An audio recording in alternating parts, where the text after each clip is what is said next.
And who would have thought? I would have never guessed this. But right now, after 7 games, the Indianapolis Colts have the best record in the NFL at 6-1.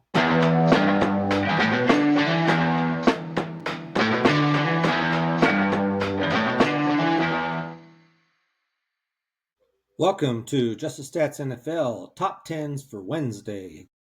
Hope everyone's doing well. This is Ernie Jennings, your host, and today we're going to look at a few of Week 7's top 10s as well as the standings after Week 10.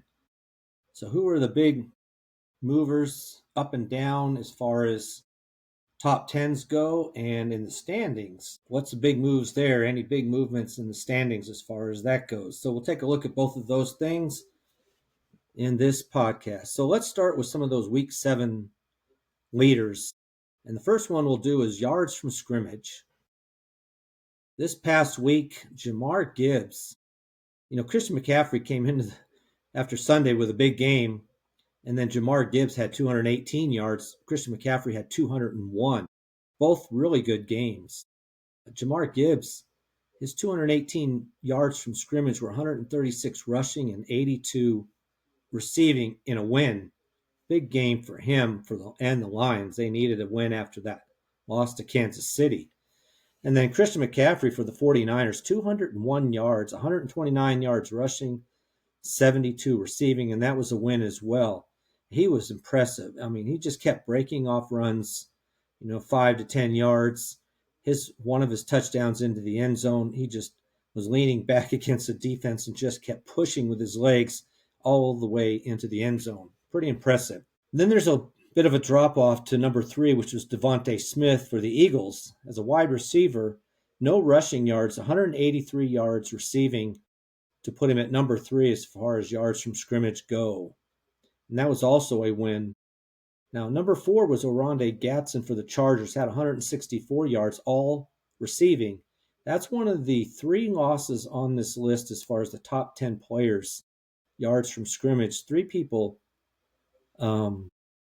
it ended up in a loss for their team. Oronde Gadsden in 4th, Jaylen Warren for the Steelers in a close game there, and then lost to the Bengals. He had 158 yards, 127 rushing, 31 receiving. And then in 9th, Jordan Addison for the Vikings had 128 yards receiving in a loss as well. Those are your top players, some of them. But the top 2, Jahmyr Gibbs and Christian McCaffrey, with over 200 yards. So when we look at for the season, where does that rank for the season? Well, so far this season, there's been 6 players. I should say 6 times that a player has rushed or had from yards from scrimmage more than 200 yards. Christian McCaffrey did it this past weekend for his 201 yards that he had that I mentioned earlier. But leading the top of this list is Rico Dowdle for the Panthers with 239 yards, one more than Bijan Robinson for the Falcons. But Rico Dowdle had 183 yards rushing and then 56 more yards receiving. He did that in week 6. And what's fascinating about that, he beat the number he had the week prior, which was 234 yards, which put him at number 3 on this list. He has 2 of the top 3, 239 yards, 234. When he had 234, 206 of those yards were rushing.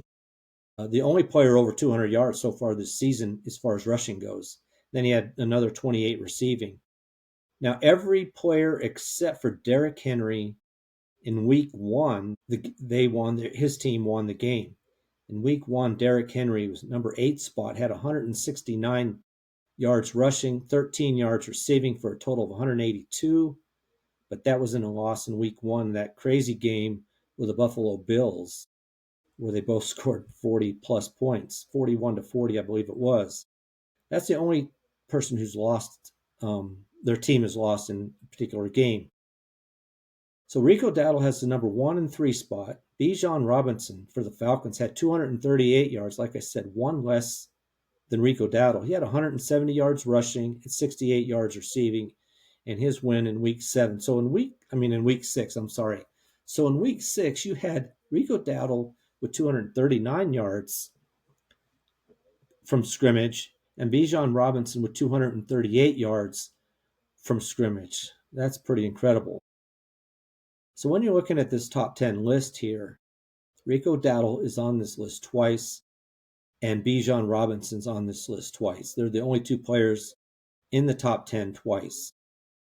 Rico Dowdle first and third, Bijan Robinson second and ninth.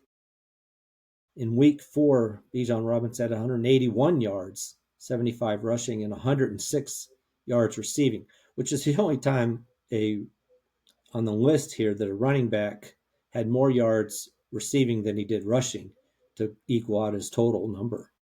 So pretty impressive. So those top 3, Dowdle, Robinson, and Dowdle again, all in the 230s. And then Jahmyr Gibbs just this past week had 218 yards to finish 4th so far this season as far as most yards.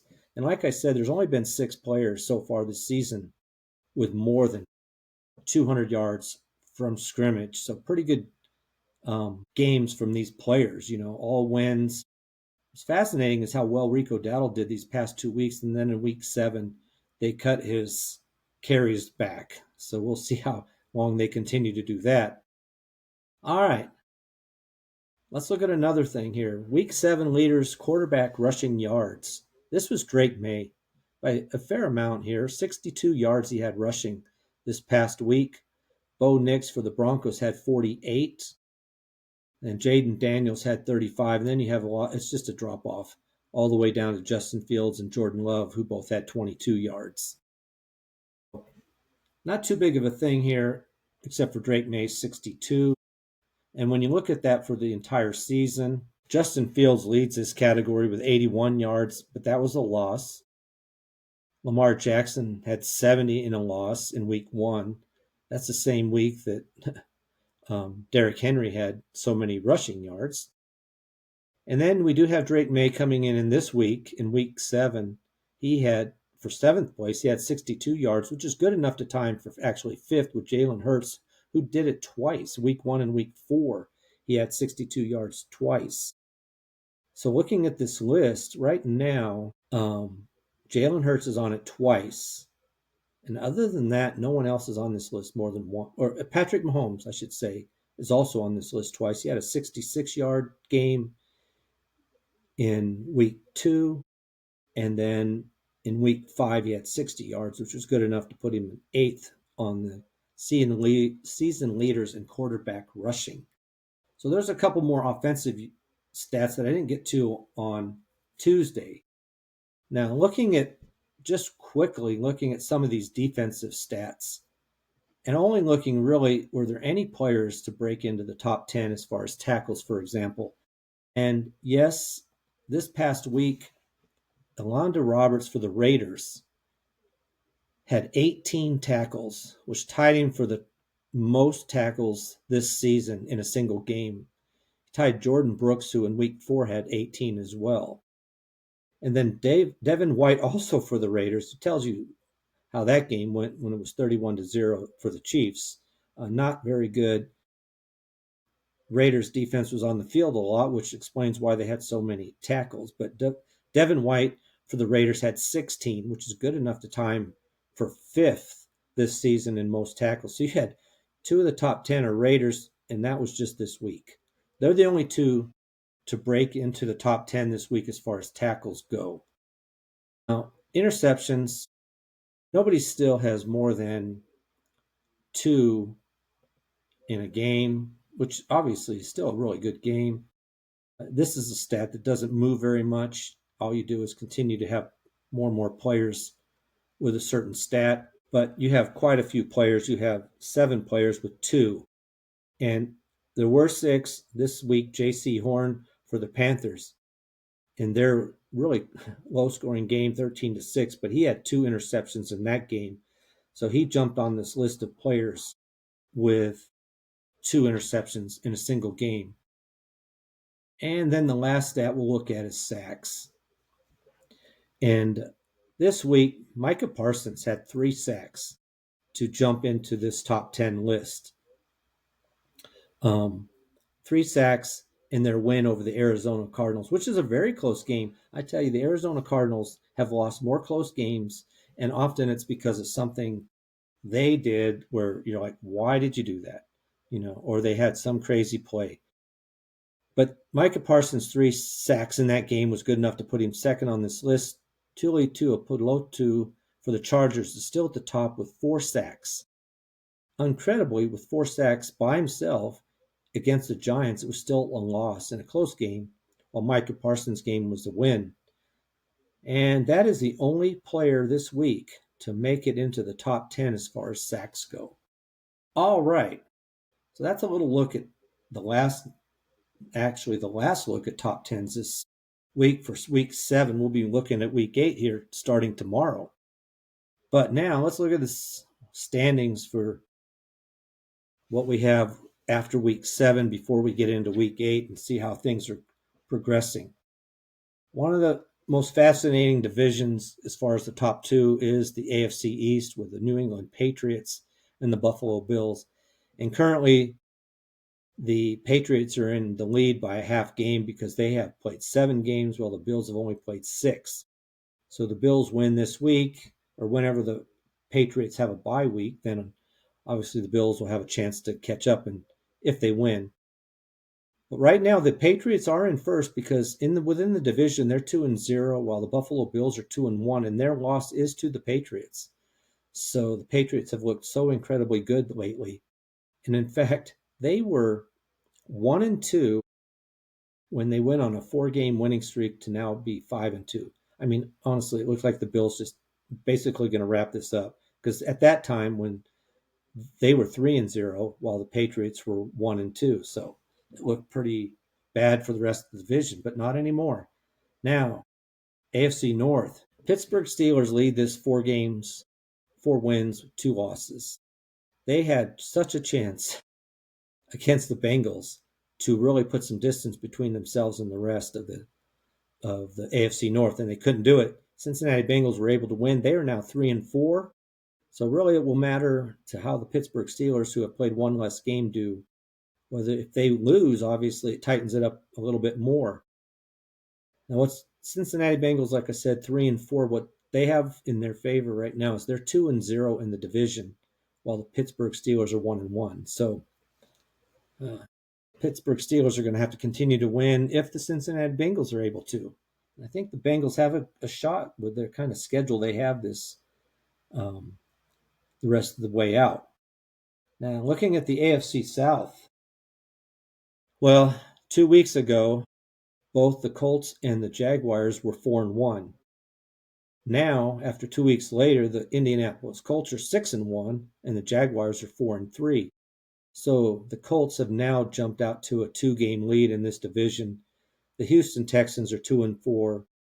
Now they've only played 6 games, so they could get to 3-4 and try to stay within reach. Tennessee Titans 1-6. So pretty quickly, the Titans will be fighting for the best draft spot coming up for next year. Now within the division, the Colts and the Jaguars are still only played 1 divisional game. They both won their games.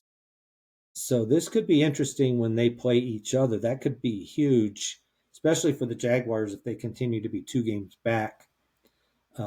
Jaguars are on a bye week this week, so we'll see what happens. Now, looking at the last AFC division, that's the West. Denver Broncos with that crazy, incredible win over the Giants, where the Broncos scored 33 points in the final quarter to pull that game out. I mean, I was watching that game and I'm thinking, I cannot believe the Chargers and the Broncos are letting the Chiefs back into this division, and lo and behold, Broncos pull that out. They are 5-2, while the Chargers and the Chiefs are both 4-3. Now the Chiefs are still in third place because they are 1-1 in the division. Chargers are 3-0 in the division, but now they do have 3 losses. Denver Broncos are 0-1, so they have not played as many divisional games as the rest of the league has, the rest of the division has. And the Raiders bring it up at 2-5. They looked horrible against the Chiefs last week, losing 31-0. That I'm not even sure, honestly, how long Pete Carroll may last. The offense just looks horrific. Geno Smith doesn't look that good. The offensive line can't block whether they're running or trying to protect the quarterback. It's just looked bad.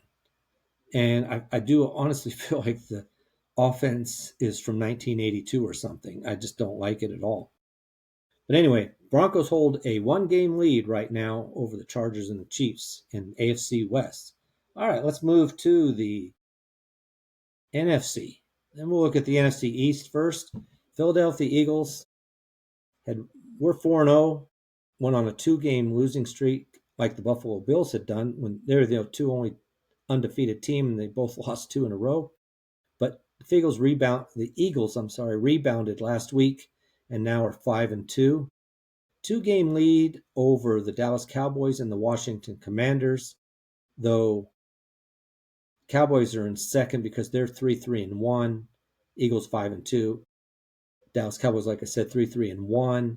Commanders are 3-4, and the Giants are 2-5. Wow, the Giants just really had a shot to try to stay within reach of the Eagles, and wow, lost that game in the end against the Broncos. So they're 2-5 right now. They do look pretty impressive with the new quarterback and with Cam Scatterbo as well. Eagles look pretty good this last week, as did the Dallas Cowboys. Big win over the Commanders. So we'll see how that goes. Within the division, though, they have played a lot of divisional games already compared to the other divisions in the NFL. It's pretty interesting how many. I mean, already the Cowboys have played 6 divisional games, and we're only going into week 8. That's not normal. Usually they save a lot of the divisional games. I'm sorry, that's wrong. That's conference games. They've played 2 or 3 games, so that's much more realistic. Eagles are 1-1 in the division. Cowboys are 2-1. Commanders 1-1, and the Giants 1-2 in the division. I was looking at conference where the Eagles really have done well. They're 4-1, while the other 3 teams have losing records within the conference. So the Eagles right now hold a decent lead here, and as good as the Cowboys are doing on offense, I don't know that they can keep up with the Eagles and the Commanders. Well, right now they're having a hard time. No quarterback's out. McLaurin's out and maybe back this week, but he was out last week. So was Deebo Samuels. They just can't keep their star players on the field at one time, and it's really hurting their chances to stay in touch with the Philadelphia Eagles. Now, looking at a very tough conference, probably one of the toughest actually overall, is the NFC North, where the Green Bay Packers are 4-1 and lead the division. Now they've only played 6 games as well, while the Detroit Lions are 5-2, so they played 7 games. The only team in the division who've played 7 games right now at this point. And then Chicago Bears, incredibly, are 4-2. They were 0-2. They looked like, this whole thing with a new coach and a new and improved quarterback wasn't panning out, and lo and behold, they go 0-2, and now they've went 4-0 since then. So they are 4-2, and the Minnesota Vikings are 3-3. So everybody's at least at 500. So the difference between these 3 teams is a game, basically. I mean, the Green Bay Packers could lose a couple of games while the Minnesota Vikings win, and it's a big difference. Right now, looking at the division, where the Packers and the Vikings have the advantages, they are both 1-0 in the division, 1 win, no losses. Lions are 1-1 in the division, losing that game to Green Bay in the first game of the season. And then the Chicago Bears, their 2 losses have been within the division, so they're 0-2 in the division. But this is going to be a very competitive division. I mean, I honestly did not think the Bears would be quite this good, but they have looked pretty good. Despite, honestly, I think also right now, Caleb Williams looks okay, but he doesn't look great. Now, if he improves, while the defenses look decent, and he's got some good players, and Swift has looked awfully good running the ball, they could really be tough. Detroit Lions have looked good despite the loss to the Packers and the Chiefs. They've looked pretty good as well. The Packers are the ones that you just don't know. I mean, they tied that game with the Cowboys, and then they lost. I think it was to Cleveland, which was a crazy loss.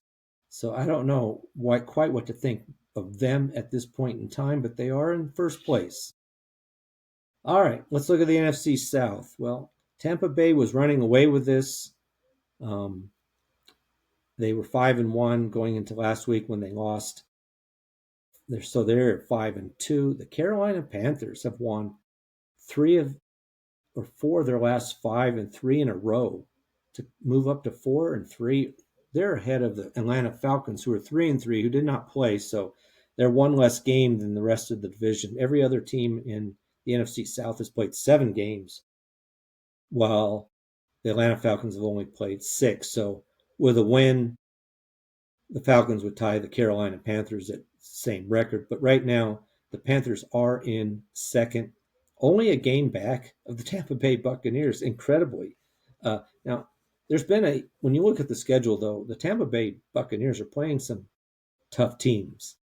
The Carolina Panthers have not played quite the same type of schedule. Now, looking at the division numbers, both the Panthers and the Buccaneers are 1-0.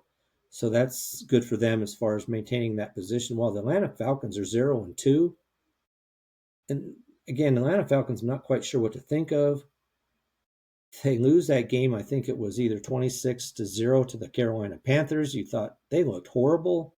They're not going to be good this year. And then they come back and they beat the Buffalo Bills. So it's hard to figure right at this point in the season how good they are. New Orleans Saints only 1-6. They have tried to be competitive in games.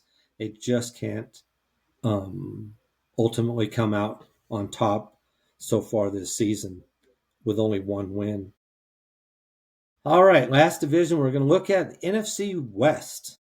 San Francisco, this is a tough division except for the Arizona Cardinals, who play teams tough but then lose in the end. But right now, the San Francisco 49ers, Seattle Seahawks, and Los Angeles Rams are 5-2. I'm looking at this is interesting because the Jaguars have played all 3 of those teams. They beat the 49ers and then proceeded to lose back-to-back to the Seahawks and the Rams. So I don't know what to think about that one either.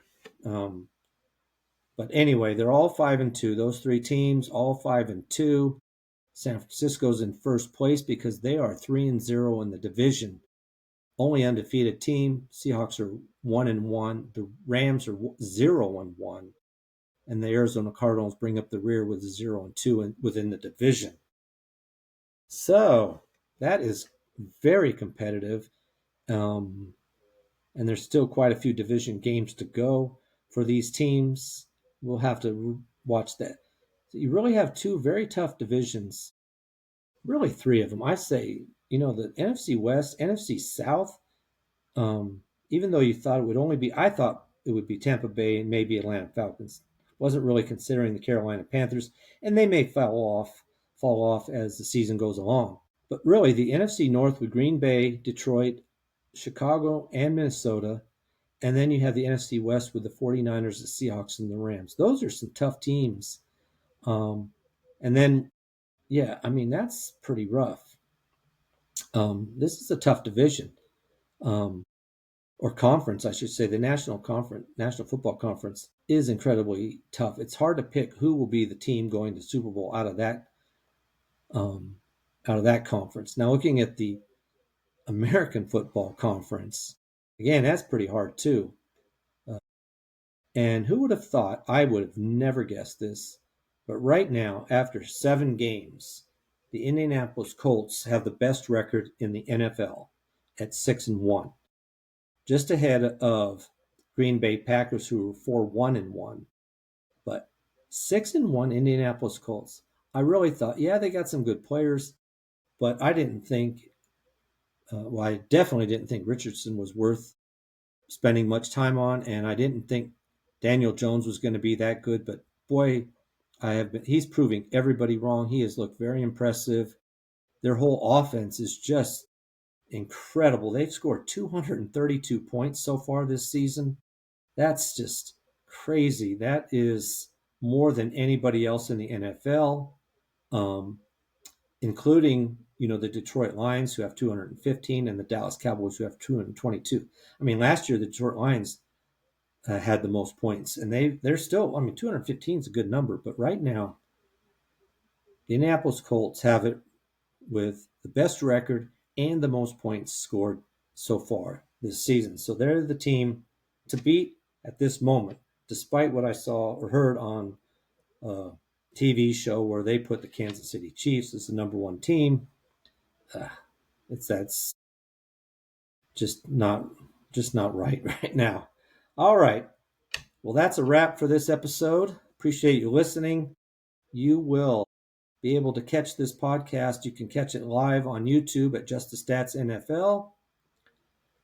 You can catch it live there or audio. You can also find it audio versions on Spotify and Apple outlets, also any podcast app you might listen to. So appreciate you liking and subscribing to this podcast. And that is a wrap for this episode. Tomorrow we'll dig into some season top 10's. Look at that and take a look at the Thursday night game as well a little bit. So until then, I am out. Appreciate you listening.